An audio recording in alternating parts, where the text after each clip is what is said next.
What's up, the Generation? Welcome to the Big Bets on Campus podcast presented by Draftkings. This is the College Football Conference Championship betting preview. I'm Stuckey, and joining me, as always, my fellow BBOC co-host Collin Wilson. Before we get to all 9 conference championship games, quick plugs here. If you use Twitter, make sure you check out Playbook at Playbook, the new betting bot from Action. Turn your screenshot into a bet slip. It's very easy to use, very convenient, especially if you want to follow anyone on parlays or player props. Just follow that Playbook on Twitter for more info. We'll also have a quick slip link in the video and podcast description where you can find and tail some of the bets we discuss in today's episode, or you can visit actionnetwork.com/betnow. And quick self-promotion. I'm the new co-host of the Favorites podcast, which has returned with a new lineup. Episodes Tuesdays, Thursdays, Sundays with myself, Kendra Middleton, and Brandon Kravitz. Bets, stories, all kinds of fun stuff centered around the NFL. Check it out wherever you get your podcast. Today, talked about our progression in drinks. So, like, what was our drink of choice at certain stages of our life, and our Mount Rushmore of TV shows. Oh, and God. Before we really get started, I'll throw it to myself for a quick word from DraftKings. The Big Bets on Campus podcast is sponsored by DraftKings. And in partnership with DraftKings, our listeners get a great offer right now. New customers can bet $5 and get $200 back in bonus bets. That's right. New customers can turn $5 into $200 if your bet wins, paid instantly in bonus bets. If sports betting is not yet available in your state, don't worry. You can still join in on all the fun with DraftKings Daily Fantasy Sports and have the shot to win cash prizes. To get started, use promo code BBOC when signing up. Again, use promo code BBOC when signing up with DraftKings to get on board. The crown is yours. Colin, before we get to the games, you have your Mount Rushmore of TV shows? Mine was The Wire, Breaking Bad, Sopranos, and Justified.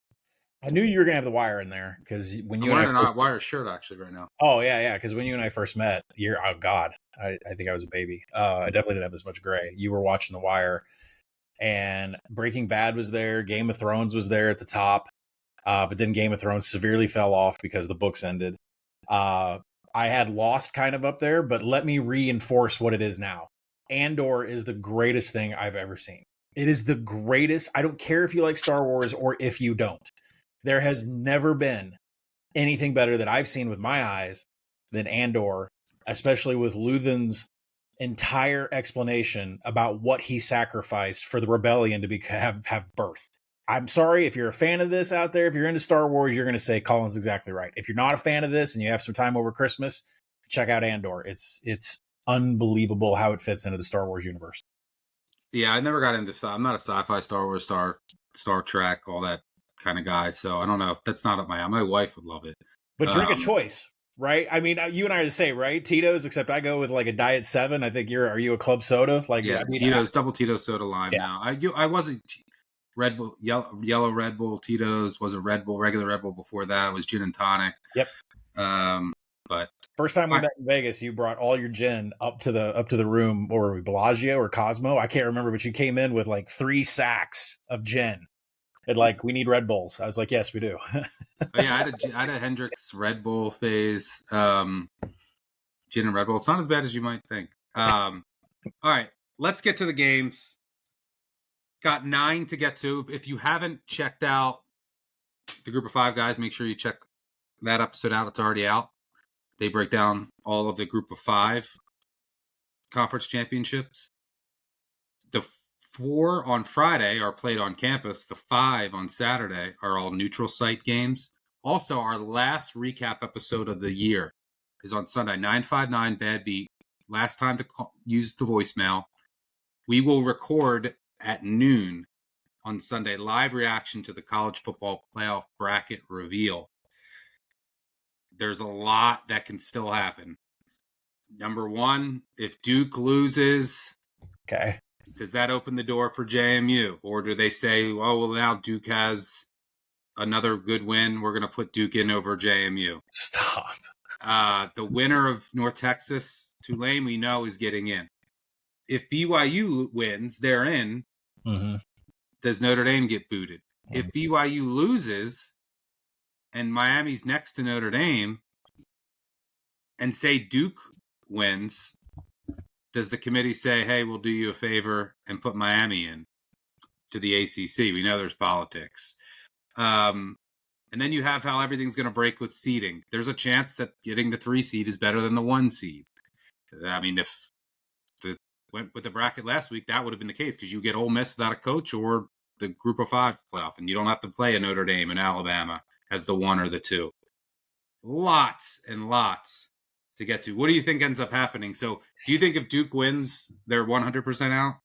I think they're out no matter what. I mean, they have a listen, I'm not on the committee. It's time more people like you and me were on the committee.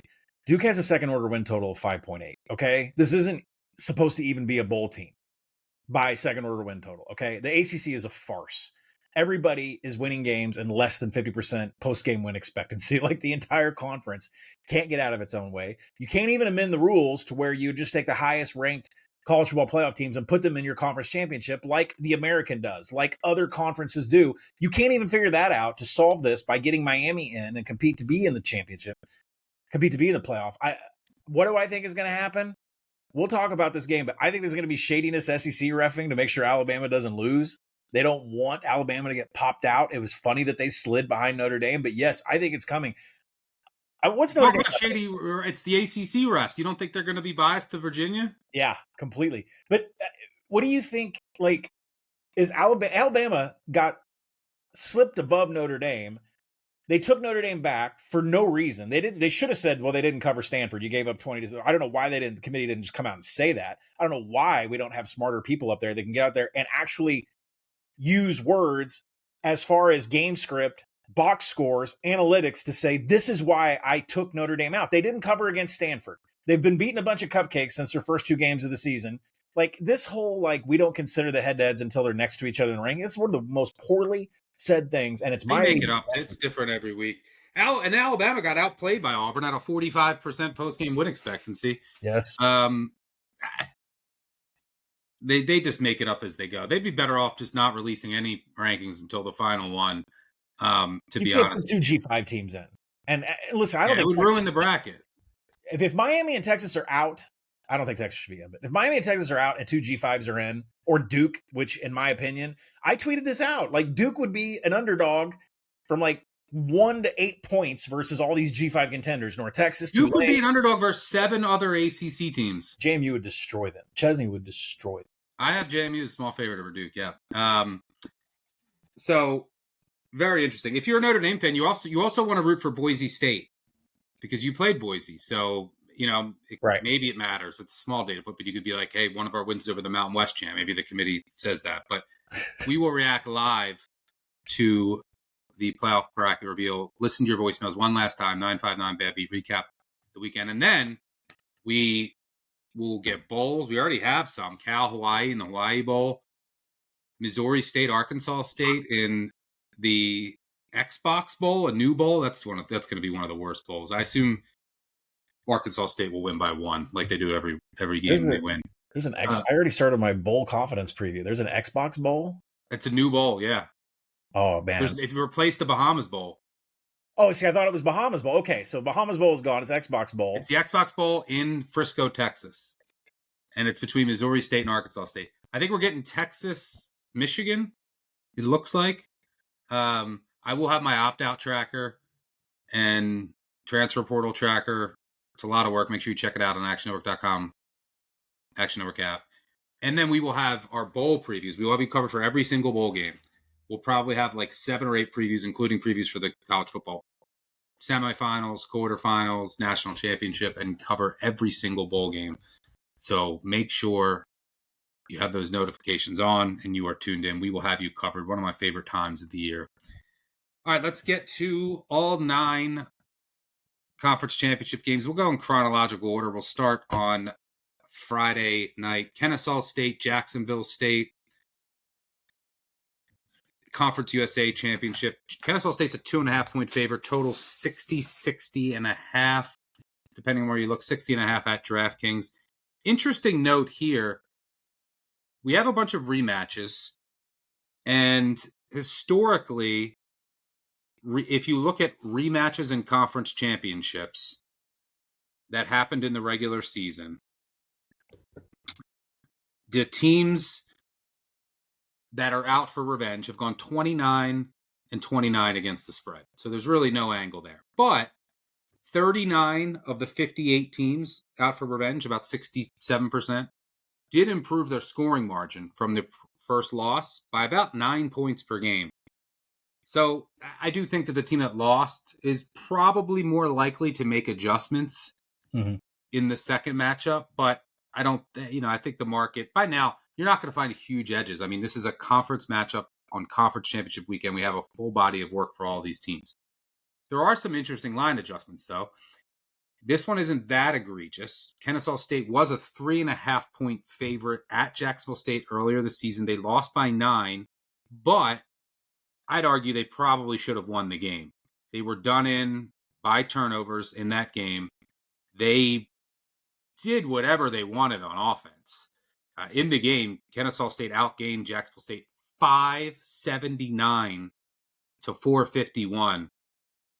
They just had 4 turnovers. Jacksonville State didn't have any. Since that, so I mean, Kennesaw State was a 3.5 point favorite. They were the better team. Since that date, I mean, they beat Missouri State. Missouri State was lining up for a field goal to take the lead in the last minute. They beat Liberty. They won in double overtime. Liberty missed a chip shot field goal to win. Jacksonville State, since that game, they lost to FIU, and then they beat Western Kentucky on a last-second field goal. Both of these teams easily could have like 3 or 4 more losses.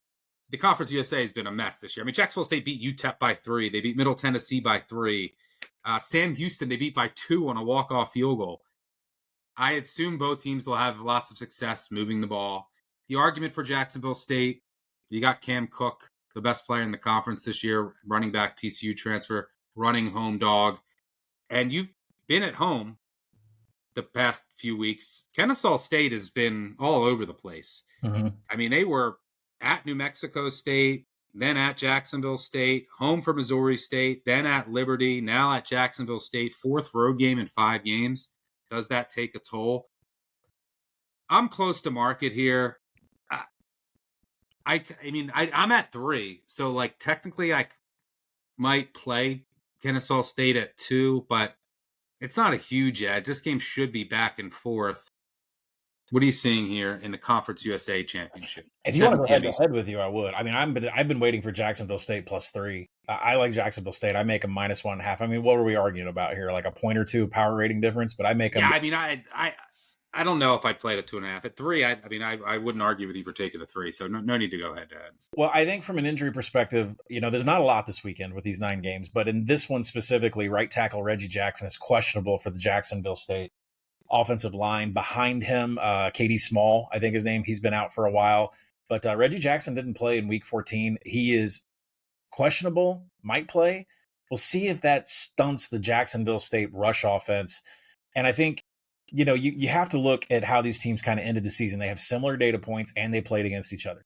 Kennesaw won 9 of their final 10 games. Their only loss was to Jacksonville State in Week 12. You're right, the Owls did turn it over 4 times, but only 2 of those turned into methodical drives for Jacksonville State to score. It wasn't like they fumbled in their own, behind their own 20 and gave Jacksonville State instant field position. The 2 INTs that didn't matter, then there were 2 methodicals that Jacksonville State scored on. And if you look at the yards per play, Jacksonville State 8.1 to Kennesaw 6.4. So to me, Jacksonville State won that game handily. They won by 9, and it really wasn't the turnovers the reason why they had that extra boost. Kennesaw State just could not hold on to the ball. They were very sloppy. 3 INTs from 1 quarterback, at Amari Odom, 1 to Dexter Williams. Caden Creel and Cam Cook for Jacksonville State on the ground have been insane. They went for 250 plus against Kennesaw State on the ground. I don't see why that's going to change in this game. Liberty did just run all over Kennesaw. Well, what's going to happen here? Jacksonville State runs twice as much inside zone as outside. If you look at Kennesaw's defense, they've been okay against inside zone, not bad. But I'd like to see Reggie Jackson, who played 24 of those 33 rushing snaps at right tackle. I'd like to see him be playing in this game. And then, Kennesaw's offense, they're ground-based too, low success rate, all based on explosives, 36 in rush explosives, 9th in pass explosives. And, they had 8 pass explosives against Jacksonville State in the first game, 8 red zone trips. This is the problem. This is why they didn't win. It wasn't because of the turnovers. Kennesaw didn't win that game because they had 8 red zone trips. That's a lot. 3 TDs, 2 field goals. They just didn't cash. I mean, they had turnovers in scoring position. There were 13 red zone trips completely in this Week 12 game that turned into only 6 TDs. If anything, the play is the over. I like the Jacksonville State team total over. I like Jacksonville State on the side. I'm definitely playing over in Jacksonville State team total over. I have nothing strong here. I doubt I'll play this. Next game I do have a bet in. Troy, JMU. At DraftKings, JMU is a 23.5 point favorite, total 47.5. So I like JMU. I'm close to the number. I'm about 24-ish. Mm-hmm. So I played some 22.5 minus 115. I played some 23. Why am I playing this? I'm so close to the number. Well, a couple of reasons. One, JMU should be healthier here. There's Landon Ellis, their star receiver, should be back. Their stud linebacker, Weathersby, should be back. Bush, their defensive lineman, only named to watch. He's pretty good, but they have some depth there. They should be healthier. They have an incentive to run this up, right? This is on Friday night. If Duke wins, you don't want to just beat Troy by 10 or 14. You don't have many great wins on your resume. You want to make a statement. And JMU already has 5 wins by 25 or more points in league play, including against the 2 teams I think are the best in the league. Texas State and Old Dominion, who they demolished both. I also think this is a good matchup for JMU. It also doesn't hurt. It's going to be in the 20s, right? Troy is not a warm weather team going on the road, short week. They had a much tougher game last week. But this is a good matchup on paper. Why? Well, Troy cannot run the ball. Can't run it a lick. You can hit some rush explosives on JMU. Well, Troy has no explosiveness in the rushing attack. What does that mean? Well, it's all going to come down to Goose Crowder at quarterback for Troy. He has some good receivers. I don't think he's going to have any time to throw the ball. Their offensive line is abysmal. They lost their tackles early in the season. He doesn't have a lot of mobility either. Yeah, and he can't move. And you're going up against a defense that's top 5 in pressure rate. Their offensive line is abysmal. They're 115th in pressure rate allowed. They've allowed more sacks than any other team in the country. Dead last in sack rate. So what's going to happen? Well, there's going to be no passing downs. JMU is a very aggressive defense. It's going to be coming after Crowder. And there's going to be negative plays that kill drives. And there's going to be turnovers from Crowder. Crowder has, under pressure this year, he's only completed 44% of his passes, 1 big-time throw, 6 turnover-worthy plays. Among 149 quarterbacks with at least 50 dropbacks under pressure, Crowder's one of only 4 with a turnover-worthy play rate north of 10%. I just don't see how Troy consistently moves the ball. Maybe they hit some explosives, but in the cold, under pressure, Crowder, not really that mobile. Maybe they found something against Southern Miss. But remember, this is a team that limped to the finish line before last week. They lost 33-0 at Old Dominion. The yardage in that game was 503 to 138. They didn't score a point. JMU, good matchup, healthier, incentive to run it up at home in the cold. Give me the Dukes. I think they win. I think they win by 30 plus. Yeah, I haven't made a play on this game yet because I was waiting until this pod to talk to you about it. I had this in my notes. I'm staring at it. James Madison team total over, or should I bet Troy team total under? I mean, it's the exact same thinking that you have. Both of those lead you to a JMU play. Yeah, they do. And I do think the JMU number is going to steam. Like, I make it 24. I think there's another projection out there. I think at 26. But I do think it's going to take – I think JMU is going to take a ton of money leading up here. And Chesney's expected to stay with the team, even if they make the college football playoff. I guess he won't start working the UCLA portal till January 2nd officially. But JMU scored at least 35 in 5 straight Sun Belt games. 3 50 burgers in the past 3 of the last 4 games have had 50 burgers. Coastal, App State, Texas State. Old Dominion was blank. I mean, they blanked Troy in week 12, 33-0, and JMU beat Old Dominion 63-27. Does that tell you the gap between these two teams? If you use Old Dominion as a marker, the Troy's defense, 43% success rate against inside zone with a light box is exactly what JMU runs all the time with Wayne Knight and Alonzo Barnett. This is bad. And you mentioned Goose Crowder, like we said, no mobility, a 7-to-1 TD to INT ratio the last 2 weeks, but it's Georgia State and Southern Miss's defenses. Here's the problem.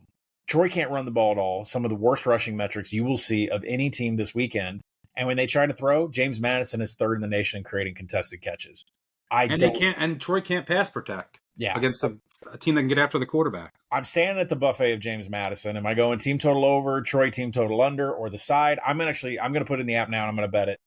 James Madison team total over, because the fact that they play on Friday and need to show off, that extra TD might come because of that factor with Chesney. Yeah, that's huge. Should we put JMU in the agree? You want to do team total over or the side? Which one do you want? I'll let you call it. Let's split it. All right. Split it half and half. All right. So we agree. By the way, since 2005, only 6 other teams have closed as a favorite of more than 23 points in their conference championship. 5-1 against the spread, covering by 12 points per game on average. So 5 of the previous 6 have covered with ease. All won in blowout fashion. All right, let's move on to the American Championship. Winner, going to the college football playoff. North Texas, 2.5-point road favorite at Tulane. I think they're justified. I'm right on market here, 2.5. Now, here's the thing. I don't have to worry about handicapping this game. I'll give you my thoughts. I have a North Texas 18-1 ticket. I will be going for the joyous middle. You should. So I'm going to go for, hopefully North Texas wins by 1 or 2 or 3, and it will be a beautiful day. Because I'm right around market. I do think the difference ultimately could be, right, the North Texas defense is very much improved from last year. It's what's got him here. I mean, Mestamaker, amazing story. And not only is it Mestamaker, North Texas, if you watch them, it's like, do they score every drive? Their offense is electric. Mestamaker led the nation in passing yards. He didn't even start. I mean, everyone knows, most people know the story. Didn't start in high school, walked on. But they also have a rushing attack with Caleb Hawkins, a freshman. He's been unbelievable. But their offense has been great for years. It's their defense now is competent. Still not elite, but it's competent. They brought over Skylar Cassidy from Sam Houston. A lot of the Sam Houston State players are their best players. It is a defense that will give up some in the run game. They want to force turnovers, wreak havoc. That's where I worry about Tulane, because Retzlaff, he will put the ball in harm's way. And you don't want to give away possessions against North Texas. The Tulane run game also isn't great this year when Retzlaff isn't getting his yards. So, I don't know. I think North Texas wins a close one, but I could see it going either way. I make it 2.4. So, it's a pass. I will be hedging. I'm waiting for a 3. Might buy to a 3, maybe a cheap 2.5. I don't know. But I can watch this game free rolled, and we'll win either way.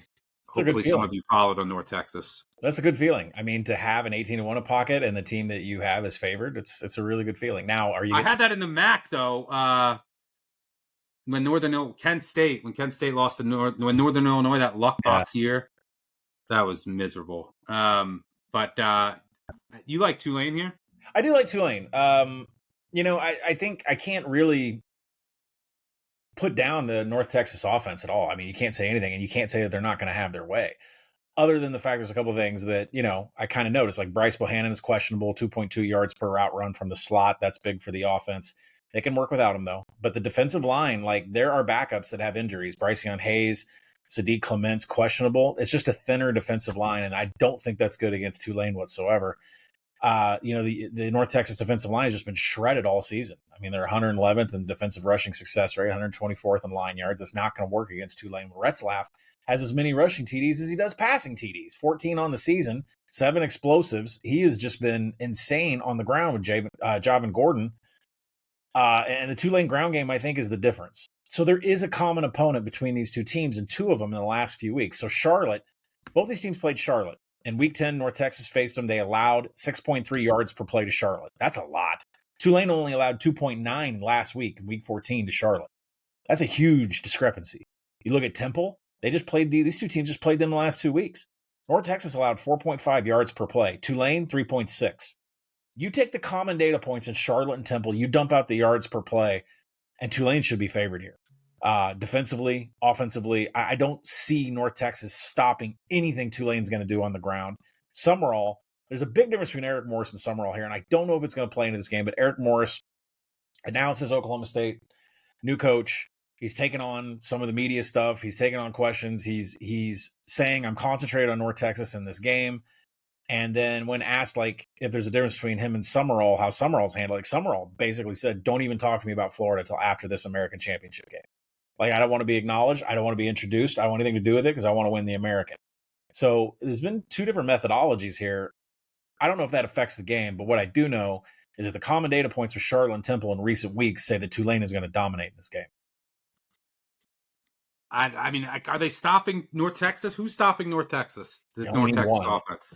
I mean, because North Texas ain't stopping Tulane on the ground. I think Retzlaff is so good on the ground. It's going to come down to Retzlaff not turning the ball over.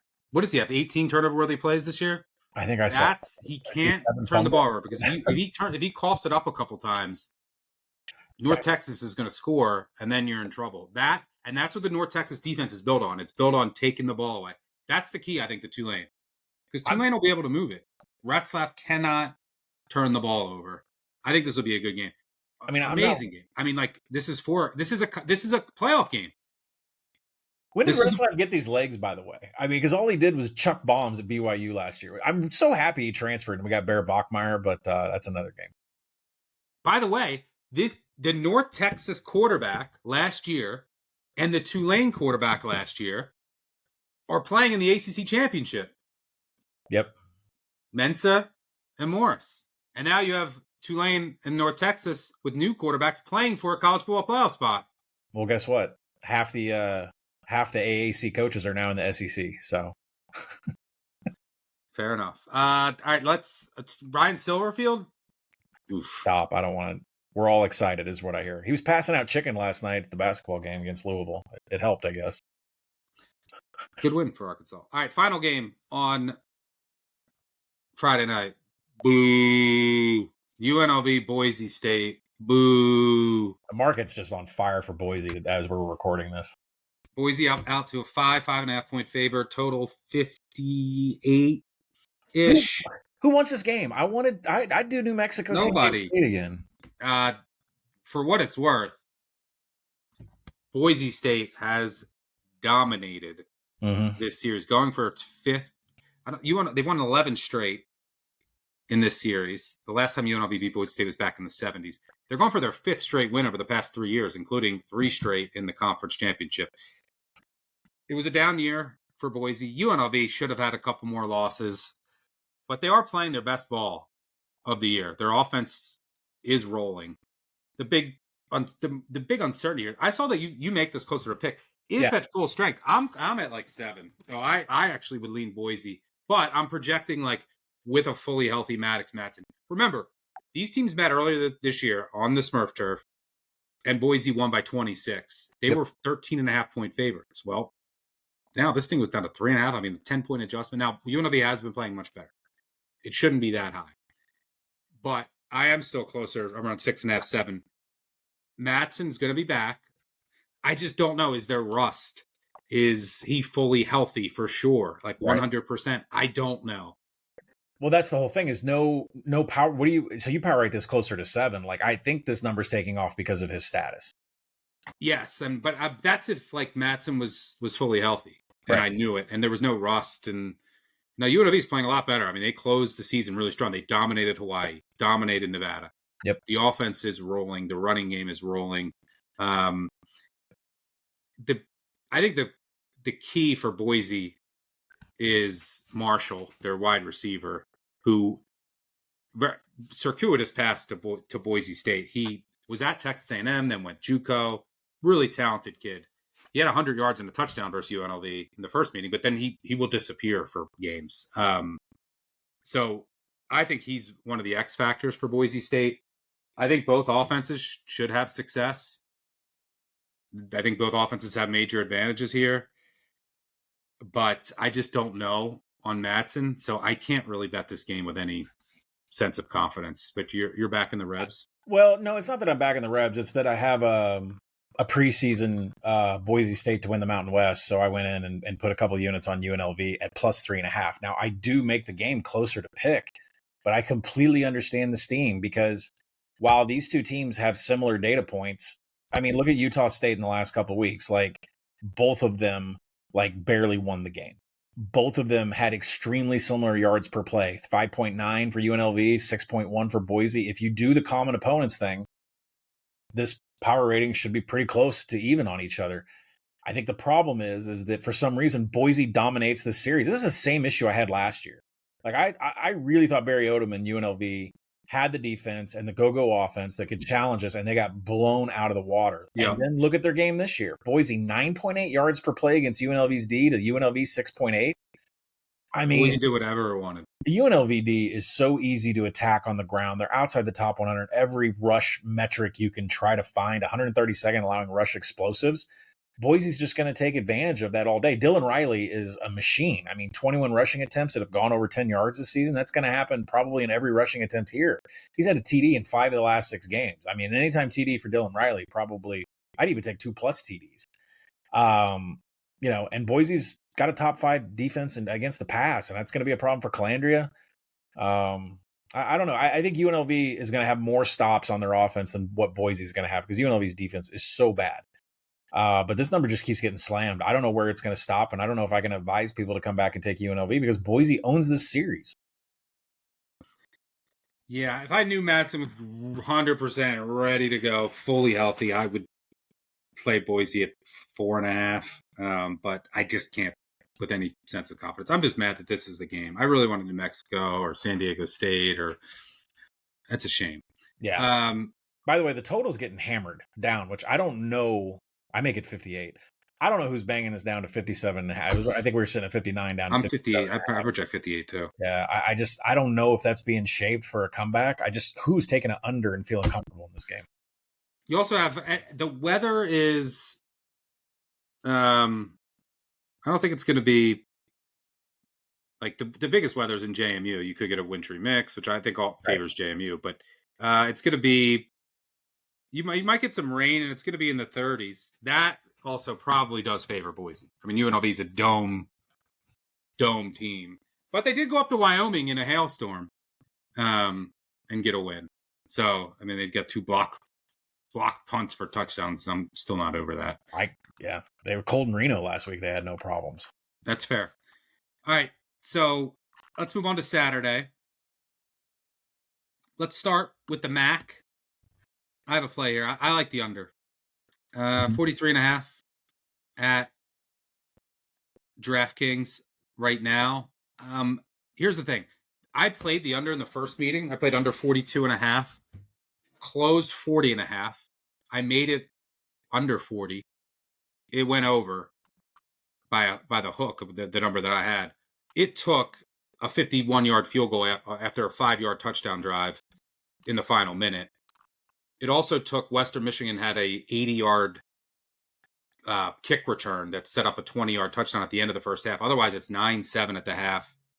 Game goes way under. And that was with DeQuan Finn at quarterback. Gostkowski, so the Miami of Ohio, we'll take a step back. But this is at Ford Field, noon Eastern. Western Michigan, 2.5 point favorite, total 43.5. So I made that total, just from a pure numbers perspective, a bit under 40 in the first meeting. That was outdoors though. Conditions were fine, but now this game will be played in a dome. I adjusted up point and a half.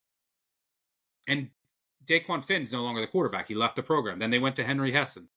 He was awful. So they went to this freshman, Thomas Gostkowski. He's been good the past 2 games, but it was against Buffalo and Ball State. This is a much different test against the Western Michigan defense, which is legit.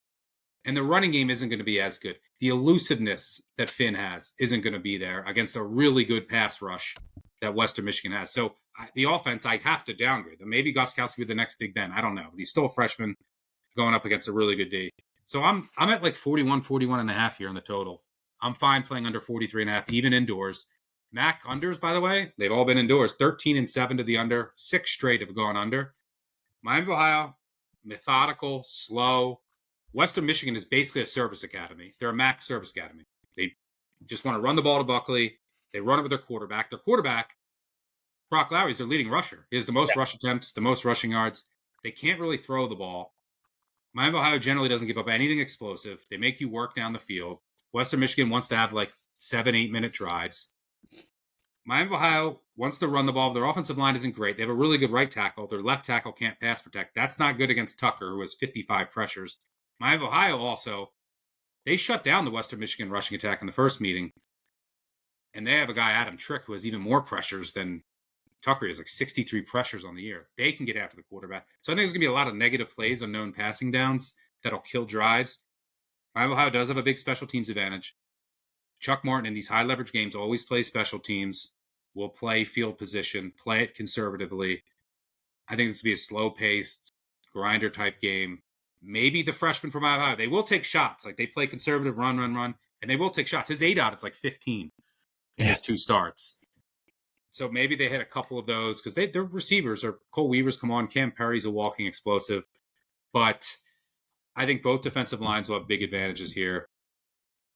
I think this is going under. I think this is like a 20-17 type of game. So I'm rolling with the under in Ford Field. What do you got here? I don't hate it. I make it 42.8, so I would lean to the under 2. I caught Miami +3 on the open, and now it's done nothing but take money and come down a little bit. I would still play Miami of Ohio on the money line. If you're listening to this right now, you can't really talk about the game they had on October 25th because DeQuan Finn like dominated on offense for the Red Hawks. He was amazing the whole game.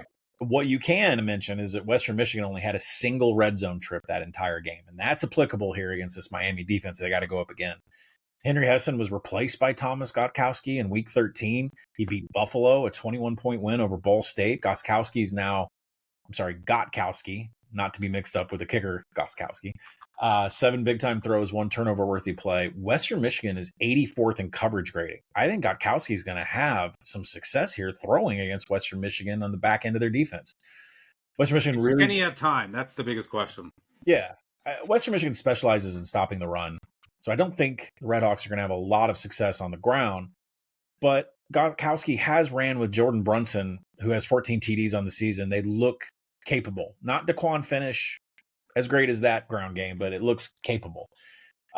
Western Michigan plays a lot of man outside zone read with Brock Lowry and running back Jalen Buckley, but Miami of Ohio has 55% success rate in defending those run concepts. That's very good. So I think Western Michigan, again, like you said, Miami of Ohio is going to make them earn their yards and earn their field position. And that's what happened in the first game when Western Michigan was limited to 1 red zone trip. That's what's going to happen here again. And I trust Gotkowski with his throwing. So Miami of Ohio, I would take them on the money line still. Both defenses do a good job of eliminating explosives, which helps the under as well. Miami of Ohio, 2 fifth-year senior safeties really do a good job of just not allowing explosives, cleaning everything up. Corbin Hondra, one of Miami of Ohio's best linebackers, he is questionable. I do think he's going to play, but that's worth noting. But I like the under. Colin likes Miami. All right, let's go to the Big 12 championship between BYU and Texas Tech. We both agree. BYU wins. Obviously, they're in. They lose, they're out, right? Yeah. Texas Tech, they win. Top 4 seed. Yeah. No. Depending on what other... I like how bad does... Yeah. I mean, who's going to slip in? Oregon? Texas A&M? No. No, I mean, I think... We'll talk about Ohio State and Indiana in a minute. I think both of those teams are locked. Yeah. For a bye, right? Yeah, I think the loser gets 3 or 4. Yeah, I mean, you can't move Oregon over Indiana. I mean, Indiana won at Oregon, and you can't move Ohio State out of the top 4. I mean, Indiana, Ohio State's really a fight for the Rose Bowl, is what it is. But yes, and if Georgia wins, they're getting a bye. If Alabama wins, I think Alabama is getting a bye. And the reason is you can't penalize Georgia too much. And Alabama will be the SEC champ. They would have 2 wins over Georgia, 1 on a neutral, 1 at Georgia. So you have to put Alabama ahead of Georgia. So I think like Alabama will go to the 4, Georgia will go to like the 5 or 6. You don't think it's Texas A&M? No. A&M I think is locked into like the 7. So yeah, I think if Texas Tech wins, they're at the 4 right now. So if they win, they're getting a bye. If they lose, they're in, but they obviously will lose their bye. This spread is Texas Tech -13, total 49.5. Texas Tech was a 13.5 point favorite at home in Lubbock, where they have a pretty good home field advantage. The Mhm. total was also right around the same number. Easy Tech win and cover, easy under. I do find it interesting that there was wind in that game, impactful wind, and the total's at the same level, even though this will be indoors at Jerry World. The question is, can BYU do anything offensively? They didn't in the first meeting. They won't be able to run the ball. You cannot run the ball. That's on the problem, Texas is that they tried too much to run the ball on Texas. Yeah, they're going to have to be creative here. This is where adjustments. They know they're going for the college football playoff spot. You're going to get the kitchen sink here. And what can they come up with through the air, trick plays? They've been pretty creative. I mean, Aaron Roderick's been pretty creative in a lot of games that I've seen. They're going to have to get creative here because you just can't run. Adjusted for opponent, Texas Tech's the best run defense in the country. They hit in the portal on their defensive line. They have 2 pros on their defensive line. Jacob Rodriguez is a monster at linebacker. The weakness for Tech, if there is one, is their corners. And you're going to have to attack them. You're going to have to find ways to attack them. And you're going to have to find ways to keep Bear out of harm's way of this nasty pass rush. Right. On the other side of the ball, the question is, can Texas Tech finish drives? The weakness for them, the run game isn't great. They'll hit some explosives, but it's not. No, hold on. The offensive line is not great. The running backs are great. Yeah, but because of that, it's not a very efficient rushing attack. And then at times, they can struggle to finish drives off. They probably they could have put up a bigger number if they could finish drives in that first meeting. So, interesting number that this is at 13.5 because it was 13.5 in Lubbock. Interesting that the total was 4.5. But based on that first meeting, you might say, look, how is BYU going to move the ball? What do you see here? I think BYU tried too hard to establish Bear and LJ Martin. They were coming off a bye week. LJ Martin was coming off injury. I think our Bear was beaten up a little bit. They came off a bye week. They looked rusty. They didn't look ready, and they combined for 47 yards on the ground trying to run inside zone, which is what BYU's done all year. Didn't work. I believe what you said, which is they're going to have a different game plan this time. And that includes Chase Roberts, who is going to be available for this game after sitting out week 14 against UCF. So this is, I think, Sataki. By the way, I love everything that's going on with Sataki. This emotional outburst of BYU re-upping, the Crumble Cookie owner, this Whey Protein owner, coming to save BYU's head coach. It's a very feel-good story. It's very emotional in Provo right now that they're keeping Sataki. And I love Sataki. He's such a very, when I've met him at media days, a very soft-spoken, a huge guy, but very soft-spoken. So I'm really happy. But I think the plan is Chase Roberts through the air. Roberts was the sole touchdown in week 11 against the Red Raiders. Texas Tech was shredded through the air against Arizona State. Go back and watch the film, what Sam Levitt did. He had 6 explosive passes, 5 trips to the red zone. So I think this comes down to Bear Bachmeier's arm, and that's the only way you're going to get it down. And by the way, Bear has a 56% success rate against cover 3, which is all Texas Tech shows. So if BYU decides we're going to light up Chase Roberts, I think that's how they get down the field and get into scoring position. Nothing's coming out of that run game. That defensive interior, A.J. Holmes, he had his highest tackle amount against BYU, dominate the Cougars' ground game. You're just not going to pull off inside zone here. On the other side, you're right. McGuire was really pretty pissed off about the red zone scoring against BYU. They had 7 trips to the red zone, 2 TDs, and 4 field goals. They're just suffering way too many field goals. Since then, they've had a crazy amount. They've bumped their red zone TD scoring all the way up to 89th. 12 TDs and 14 attempts over the last 2 games against the defenses of UCF and West Virginia. 12 TDs in the last 14 red zone attempts just to boost that number up to 89th in the season. BYU's defense is top 10 in red zone scoring and top 10 in opponent red zone TD rate. I think there's a reason Texas Tech got 7 red zone trips and we're only able to convert to 2 touchdowns. That's because BYU is pretty good in the red zone on defense. I think that's going to happen here. I like BYU to cover. I think BYU has a shot to make this close. I power rated 7. I know I'm way off other projections out there that are around 11 and 14 and whatnot. But I think BYU has learned from their mistakes. I think you're right. Aaron Roderick dials up trick plays on offense all the time. Got to get Parker Kingston the ball in space in creative ways too. Utilize Cameron Dickey. I said this. Cameron Dickey and Jacoby Williams. They lead the rushing attack for Texas Tech, but they're 96 in line yards, and they're not even top 50 in the explosives. Like, it's all highlight yards, and BYU is going to be able to contain that a little bit. So I like BYU here. I'm not saying they're upsetting, but I think this is way closer than what the spread is. How about conspiracy theory? Big 12, BYU gets calls here. Get two teams in. Brett Yormark would do everything in the world to get two teams in and pound his chest. Look at the Big 12. All right, let's move on to the SEC championship. Can Kirby finally get over the Alabama hump?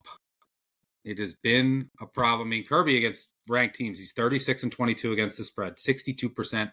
Only Urban Meyer has returned more profit for bettors against ranked teams over the past 20 years.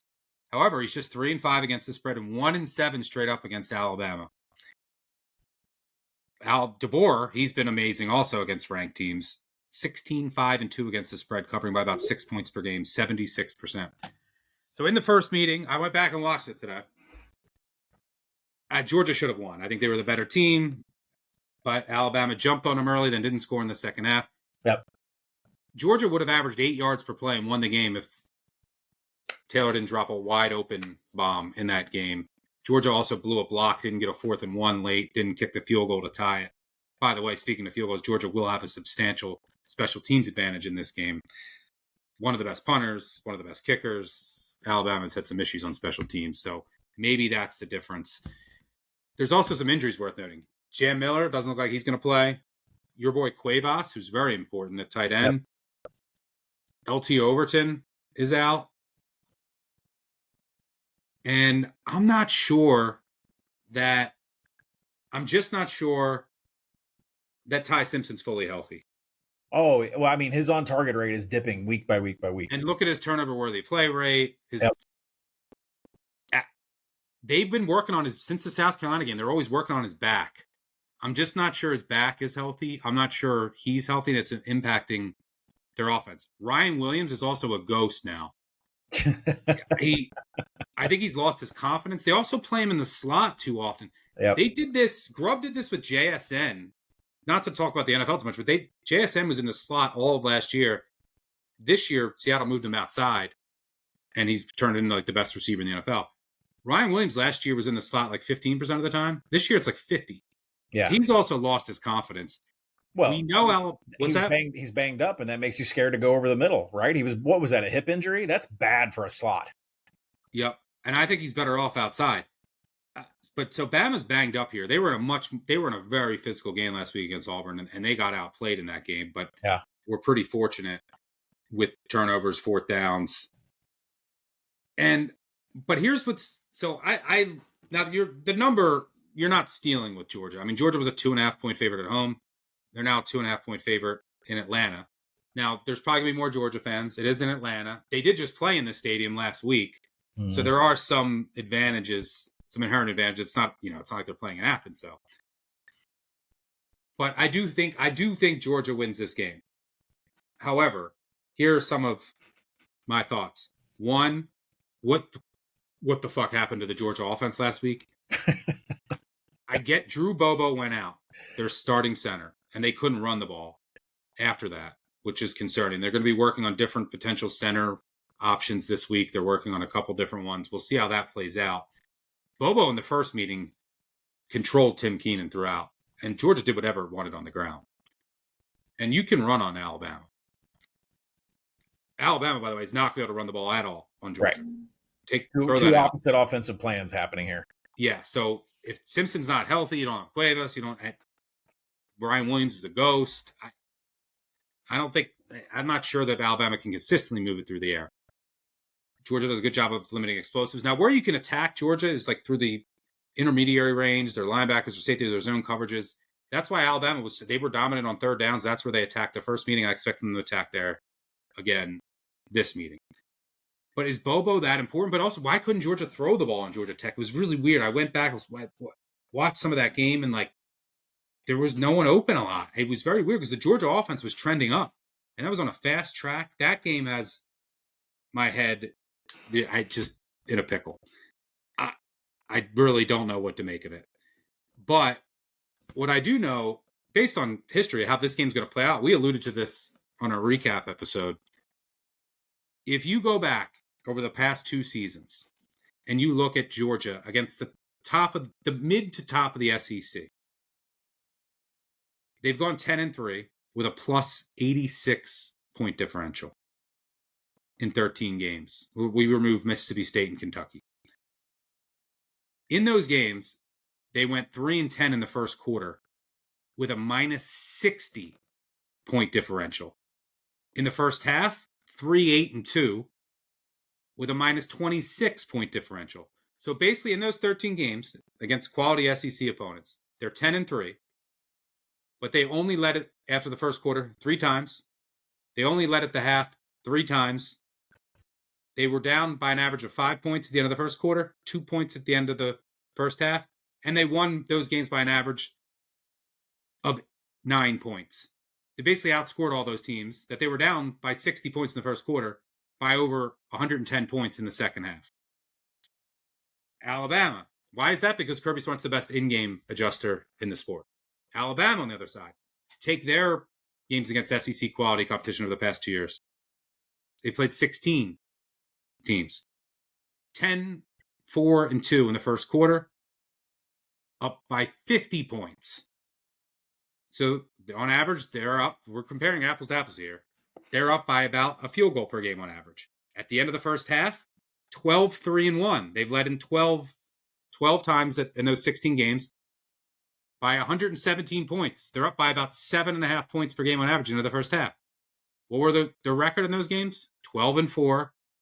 They won by 115 points per game, which means in those games they were outscored by 2 points in the second half in total. So what does that mean? Just like we saw in the Alabama-Georgia games the last 2 years. Alabama very good in the scripted portion. Georgia then adjusts. This is all about Georgia Live. I mean, what else is there to say? I might have some Georgia pregame somehow, but we looking for Georgia Live. Like the Alabama script's good. Georgia's adjustments are elite. And I think that they ultimately win this game. I think they'll have success running the ball. The center position is the one that I'm going to be watching. But this Alabama team also can't – neither of these defenses can get real pressure. I mean, in the first meeting, Georgia blitzed 21 times, only got pressure 4 times. So I don't think either quarterback's going to have to worry about pressure. I think ultimately Georgia's ability to run the ball is going to be the difference in this game. Mm-hmm. So I'll probably have a small position on Georgia pregame. But it's like I'm close to the market. I mean, you're not stealing with this price. But definitely looking for Georgia Live. Is there anything else to say about that? Well, I mean, it's like the tweet I put out where I put the Action Network preview out. I was like, will Alabama, Georgia break script? I mean, if you don't know what the script is in this game by now, it's Alabama in the first quarter. It's Georgia Live in the second quarter. I have 3 official plays on this game that I got some money down on. First half over 23.5. Chauncey Bowens over 31.5 rushing yards, and Isaiah Horton anytime TD. So let's talk about all of those plays because Georgia's 1-10 against Bama dating back to 2008. I don't know what kind of voodoo is going on with this program. That dates back before Kirby. There's just something going on with the Bulldogs taking on the Crimson Tide. The only win that they had was the national title game. And when you look at DeBoer versus Kirby head-to-head in 2 games, Bama's 28-0 in first quarter scoring. And I think that just kind of goes with the fact that Georgia's neutral scoring differential in the first quarter and the rest of the game, they're great because they're great in-game adjusters. So I completely support you taking Georgia Live. We did this a few weeks ago. I'm going to do it again in the second quarter sometime. I'll figure out who has the middle 8 and I'll play it accordingly, but there will be a live bet on Georgia. But listen, Colby Young is out for the Georgia offense. That's going to be a complete ground game because Zachariah Branch always catches the ball. Like his A-dot's like behind the line of scrimmage. So everything that Georgia produces is going to come from behind the line of scrimmage. You can't throw on Bama, but you can run on them. Bama cannot defend inside zone with 12 personnel, and Georgia is running that more and more. Stockton, Bowens, Frazier, they should dominate on the ground. Bama's not been able to defend that with 2 tight end sets.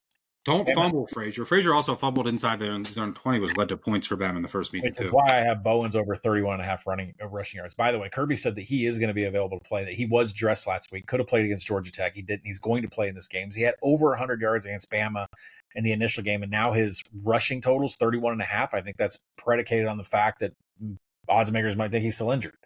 when he is going to play this week. Listen, Alabama struggles with mobile quarterbacks. We know that. Ashton Daniels is a reason. I mean, he's a leading rusher, scored a touchdown. Lenora Sellers, same thing for South Carolina.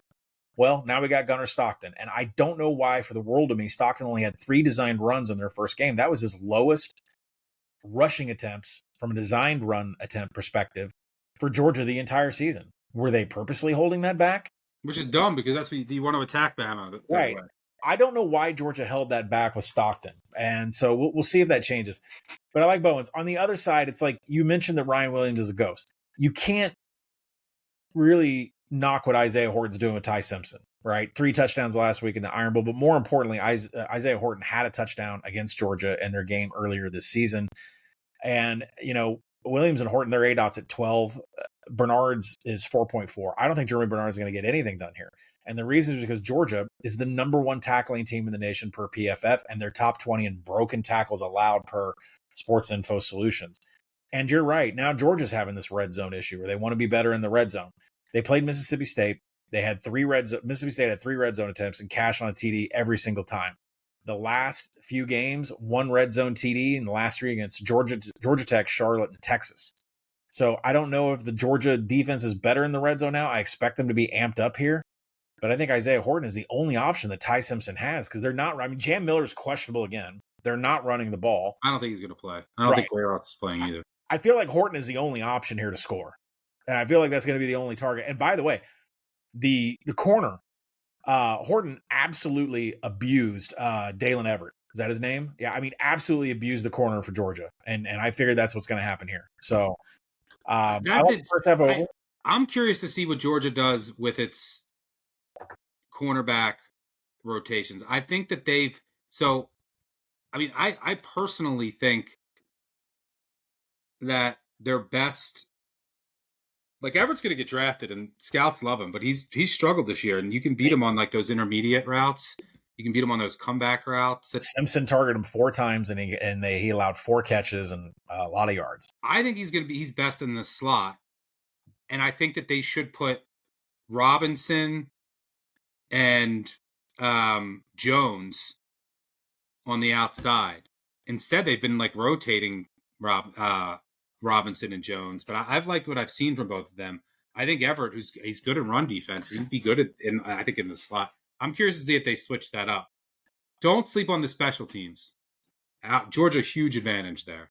I think they finally get the monkey off their back, but the price I think is pretty good. But Bama's pretty banged up, and I don't think Ty Simpson is fully healthy, and that's part of what some of their offensive struggles that we saw against Auburn. And you have the Williams thing. Cuevas is super important too. Yeah, I know that was a tough sit last week, but look, I think Cuevas, if he's out again, I think Horton is definitely the anytime TD no matter what. He has been the red zone factor here, and that's Alabama's only offense is through the air, and it's a first half over too. I mean, these teams go crazy in the after the adjustments are made in the second quarter, the scoring just pours in. Yeah, I think DeBoer said that early in the week. He said he didn't think Miller and Cuevas are going to play, but they're questionable. Overton and Collins are out. Even if Miller plays, he's not going to move the ball on Georgia. Yeah, they're not going to run the ball regardless. I don't think Cuevas is going to play, though, based on what he saw, but I don't know for sure. All right, let's move on to the ACC Championship rematch from earlier this year, the game where Virginia dominated Duke. Duke was a 5-point home favorite. And now, a few weeks later, on a neutral field, Virginia is a 4-point favorite. But you could say maybe it's justified. Virginia's playing its best football of the season. Duke's been a mess all year. Their defense, last week, yes, they beat Wake Forest. That's because Wake Forest beat themselves. Wake Forest went up and down the field. The Duke defense is a disaster. They can't do anything right. They can get sacks, like they get pressure, they can create some negative plays, but Virginia Morris does a really good job of avoiding sacks and avoiding negative plays. The Virginia defense is playing really well. Their defensive line's playing really well. They can get after the quarterback. Duke, the only thing Duke does well is their passing attack. Like that's it. Mensa's had a good season, but their defense is such a disaster. It's hard for me to get all the way to this number, and Virginia might get all the calls. I don't have interest. Duke games are so dumb. Like one of these teams is gonna have 5 turnovers. Like, that's just how Duke games work. There's going to be like 6 fumbles and one team's going to recover them all. I don't know. By the way, the Virginia, they lost their stud linebacker, Cam Robinson. Their numbers actually are better without him this year. If you adjust for opponent, I think he's missed 4 or 5 games, which is interesting. But Duke has not gotten any better. Their defense has never improved. I'll argue it's getting worse. And Virginia is starting to ascend as the season, late in the season here. So I don't have a strong feel. I do think both offenses will move the ball, but like Virginia is much more likely to get stops here. Mm-hmm. What are you saying here in Duke, Virginia? You're rolling with your Duke boys. This is 8 p.m. Eastern in Charlotte, neutral field. No, I'm not going to roll with Duke, and I'm only going to be short with them because the handicap for me is not really on their side. I do have a Jeremiah Hazley anytime touchdown for Duke. The tight end for Duke has 22 targets and 3 TDs over the last 4 games. He has become the go-to guy for Mensa. So I do like an anytime TD here on that side, but Duke's not going to be able to run the ball at all against this Virginia defense. And so no, it's all on Mensa. The handicap, what I can get after Mensa. Yeah, what I can see clearly in this game, because you're right, I'm there too. I make Virginia -1.5. I don't think it's that big. This 4 thing is like a little beefy for me, but I don't think I can take Duke. Duke's defense has been an absolute train wreck. Last 5 opponents have averaged 34.6 points per game. Rush explosives leading the way for offense for Virginia on offense here. Jamari Taylor, 20 rushing attempts to exceed 10 yards. That's going to happen here against Duke. Pure zone read offense for Virginia. 203 attempts to the inside, 178 to the outside. Higher success rate than what Duke's defense has been able to produce here. Duke is 131st in defensive finishing drives. They give up 4.5 points to every team that crosses their 40-yard line. It is a Virginia team total over 30.5. And this is one of those things where I don't see a lot of defense being played. Duke can't stop what's happening on the ground. I just trust Virginia's offense much more, and I can't really handicap what Duke is going to do on offense versus Virginia's defense. So I like Jeremiah Hazley anytime touchdown for Duke, but I think Virginia scores at least 31 points in this game. Also, there is a world where if Duke is winning big, because they're going up against this JMU, they're going to want to keep their foot on the gas. And so will Virginia. Right? I know, but I'm saying, like, even if they're getting blown out, then Virginia's going to get even more possessions. It's not like Duke's going to go up and then try to sit on the lead. Yeah. So, interesting game in Charlotte that will have college football playoff implications. And then finally, we have Ohio State, Indiana. Oh, boy. In Indianapolis. Big game for Hoosiers. Just for everybody, just for all the callers out there, we are having voicemail review with our live reaction to the college football playoff. So if you're upset about this pick here, you can call and bitch me out because you know what side I'm going. Ohio State, 4.5 point favorite. Total 48-47.5. This game will be in Indianapolis. Big day for Hoosiers fans. You got the big basketball game. Do a little double dip in Indy against Louisville, and then the Big Ten championship. So I'm close to market here, but I think I'm going to play Indiana. And it's more on a gut feel, and it's conference championship weekend, and I'm going to be close to most of these numbers. I think Indiana could have some intangible advantages that could be worth, I don't know, a point. Number one, this game means so much more to them, right? The Big Ten championship, this is like prove that we belong for sure. You're going to get more of like their best plays, so to speak. Whereas Ohio State, they don't really care. And they're coming off the Michigan win, which they haven't had. And it was emotional. And maybe there's a bit of an emotional letdown. Also, this is in Indianapolis. You think the Ohio State fans are really going to want to go? No, they're going to get tickets to the college football playoff games. They care about national titles. So this crowd will be, I don't know, 75% Indiana. It's a huge deal for Indiana. Yep. Maybe that the noise, maybe that swings a call or two.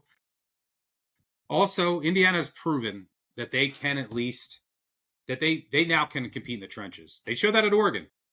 Decisive win at Oregon. Last year, they couldn't do that. And that Oregon win has aged well. And the other thing is that this is a close game. I don't mind the under as well. I mean, Ohio State, I expect them again to operate slowly. I mean, maybe now in a fast track, they just unleash Tate and they unleash Jeremiah Smith and they just throw it all over. But I think look, they've played basically like 2 fewer games than everyone in the country. Talk about load management. They've handled it perfectly. They're about the college football playoff. So I expect them to operate slow. Indiana's not fast. I expect both. I mean, the Ohio State defense is They're amazing. both 30 seconds per play. I mean, they're both slow. Yeah, they both are slow. I think the points will be at a premium. So that makes the dog a little bit more intriguing. The one thing, Indiana has been tested late in games. Ohio State hasn't. So that's the one question I have for them. I bet that Ryan Day would love if this game was close at the end. Would love it for saying to get some experience in like a close game with a minute to go. I mean, Indiana, we've seen them, Mendoza at Penn State, the Iowa game. They've had some clutch drives in tight. So we don't know how Sane is going to be in those situations. This will be the biggest test for the Ohio State defense as well. I mean, they played Washington, who we've seen fold over and over again against the top tier defenses. Michigan's offense on the road, no, get them out of here. And then Texas, that's the only other. Week 1, Texas' offense was a mess, and they're not even that good. This will be the biggest test. Now, can Mendoza avoid turning the ball over? I mean, he could have thrown a couple picks against Purdue. You saw him; he didn't look great against Penn State. But this offense, they should get Drew Evans back on the offensive line. Their defense is now healthy. Surratt, this is a very good offense. These are top 2. We're going to be talking about these teams a lot next week. They're going to get buys. But I think this just means a little bit more to Indiana. So maybe you get a little bit more of the kitchen sink. You're going to have the crowd. So I think some intangibles here favor Indiana. So I'm going to play them. Nothing big. Some pretty close number, but there's some 4.5s out there. I'm going to play them. Can I put it on the board? Yeah, you can put it on the board. I took Indiana at 6. I'd play it again at 4. I make it 4. But I think there's something you can't handicap and you can't put in a spreadsheet, and it's the ability to punch another team in the face and be physical with them. And we've seen Indiana go on the road and do that to Oregon. I mean, manhandle them. And I think there's just a thing where they're different in the trenches this year. They are, because you and I, at the beginning of the season, the narrative from you and I was, do we have a different power rating for Indiana when they face top 10 teams that can get physical with them? Well, now they're the ones that are bullying people over. And I just don't see one of their running backs getting stopped with what they use on the ground. So no team in the nation is in standard downs more than the Hoosiers. Nobody can knock them off schedule. They are always getting the required yards to stay in standard downs, whether that's 2nd and 7, 3rd and 4, 4th and 2. Now, you look at what they run, right? There's a lot of zone read and there's a lot of man gap blocking from the offensive line, but they use 2 different running backs to do those. Roman Hemby is the zone read guy. Kalen Black is the man gap blocking running back. They both average 3.6 yards after first contact. Both of them have combined for 38 carries over 10 yards. This is a highly successful and explosive rushing attack. And that's what Sigs favors to do, is run the ball. I don't think they want Mendoza throwing. He's struggled down the stretch. 6 of his 9 turnover-worthy plays have been in the last 4 games. So I think they need to stay in standard downs or they're in trouble. But the one back that should dominate is Kalen Black. Ohio State's numbers against man gap run blocks concepts is below 50% success. Well, you're going to hear from Martin for saying that. I'm sorry. I think Kalen Black is the key. Roman Hemby, he's going to have trouble with his zone read concepts. But I think Black is going to be able to dice them up when he lines up and the ball is just handed off. Caleb Downs, though, some interesting numbers. Like, he doesn't have as many tackles as last year. He hasn't been as active, and you're kind of hearing that. But at the same time, he has the same number of stops right now that he had total last year. Now, stops is a measurement by PFF about a complete failure by the offense, which means can you tackle in space? And Caleb Downs is still that number 1 guy. I don't expect Indiana to have explosives here, but I expect Kalen Black to keep this Indiana offense in standard downs where they have completely thrived. The big question is Julian saying, is he going to get roughed up? Because right now he has a 1.4% turnover-worthy play rate, and that goes up to only 2.2% when he's had pressure. But look at the teams that they've tried to apply this pressure. It's going to be a different story, I think, with Indiana. I mean, this is the most havoc-minded defense that they've faced. Better than Michigan by far. Better than what Texas was probably in week 1. Jeremiah Smith and Carnell Tate are healthy. Are they going to be, is this just going to be a downfield attack, or are we going to run Bo Jackson? He has become more explosive as of late. 6 of his 13 explosive runs have come in the last 3 games. So we'll see, what the plan of attack here. But the one way that you can attack Indiana where their defense has shown weakness is a 2 tight end set and ground and pound. They have not been able to defend that. So are you flying it to Smith and Tate on the outside, or are you lining up 2 tight ends as blockers and running ground and pound with zone read, because that's what, if Heartline recognizes that, then that'll move the ball against Indiana. But I don't think that's what they're going to do. I think the other thing I'm putting praise on Ohio State. Like, Julian Sayin has one of the highest numbers of success rate against cover 2. College quarterbacks can't throw against cover 2. Indiana plays a ton of cover 2.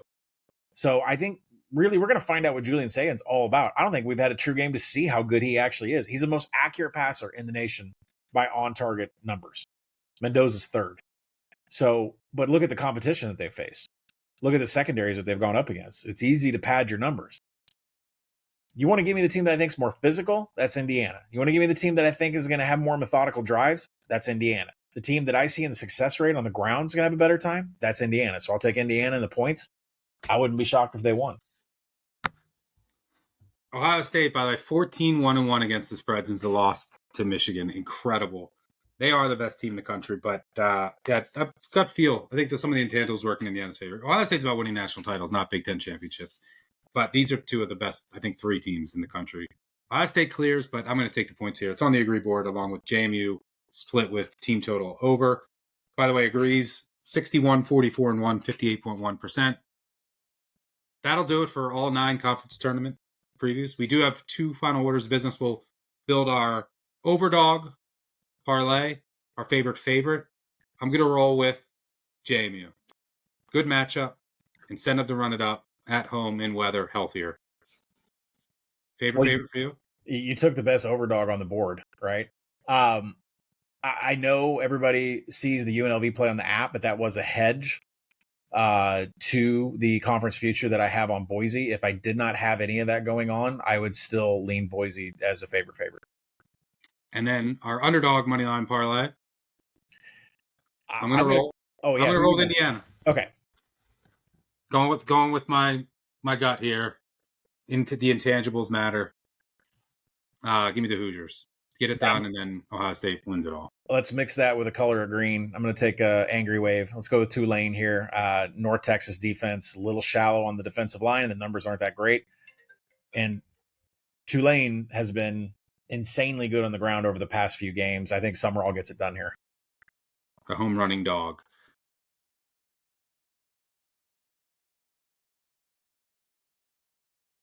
All right, that'll do it for us. As I mentioned before, we're going to have all you covered for every single bowl game, playoff game. Make sure you check out the Group of 5 guys. Don't forget about the voicemail, 959-BABY. We'll have our last recap episode with voicemails, and we'll do it while live reacting to the college football playoff bracket reveal. Yes, the regular season's over, but the college football drama and betting is just getting started. We will have you covered throughout on the Action Network app, actionnetwork.com, and, of course, on the Big Bets on Campus podcast. If you can, take a second. Really helps us out all year round. Leave a 5-star review. Make sure you subscribe, tell a friend, tell an enemy. Thanks to Colin for joining me. Thanks to David, our producer on the back end. Most importantly, thanks to all of you for tuning in. Always so fun. It's a pleasure to do this. Let's have a huge bowl season and playoff run. Thanks again, and we will catch you on Monday for the recap. Cheers. Peace out.